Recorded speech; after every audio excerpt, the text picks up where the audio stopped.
हल्ली हातात असलेल्या मोबाईलमुळे जवळजवळ सर्वांनाच रील्सचं वेड लागलंय। काहींना ते पाहण्यात आनंद वाटतो तर काहींना स्वतःचे रील्स बनवून झटपट प्रसिद्धीचा मोह आवरत नाही।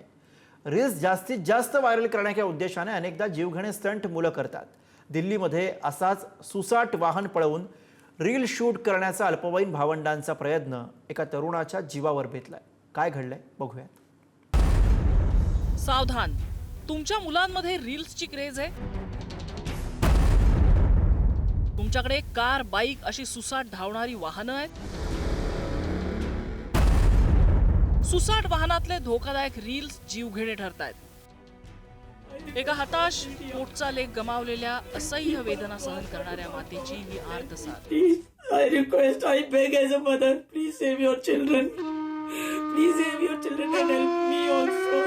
Please come for. कुणाच्या तरी निष्काळजीपणाचा बळी ठरलेल्या निष्पाप साहिल धनेश्वराची ती आई आहे। तब्बल 23 वर्ष त्या माऊलीने साहिलला एकटीनं वाढवलं होतं। तीच त्याची माता आणि पिता अशी दुहेरी जबाबदाऱ्या पार पाडत होती। इन्ना माकन आणि साहिल असं या मायलेकरांचं कुटुंब, एकमेकांची काळजी घेणारं। साहिलला वाढवण्याची जबाबदारी पार पाडल्यानंतर तोच इन्ना यांचा उतारवयाचा आधार ठरणार होता। ती म्हातारपणाची काठीच जणू नियतीने हिरावून नेली।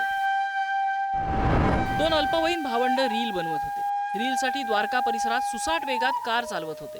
सुसाट कारने साहिलच्या बाईकला जोरदार धडक दिली। त्यानंतर रस्त्याच्या कडेला उभ्या असलेल्या एका टॅक्सीला धडक दिली। अपघातात साहिलचा मृत्यू झाला तर टॅक्सी चालक जखमी झाला। अल्पवयीन आरोपींना परीक्षा देण्यासाठी बाल न्यायालयाकडून जामीन देण्यात आला।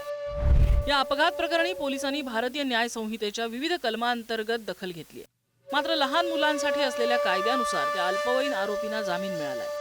कसलाही दोष नसलेला साहिल मात्र जीवाला मुकलाय। त्याला न्याय मिळवून देण्यासाठी आईने परिसरातल्या नागरिकांना पुढाकार घेण्याची साथ घातली आहे।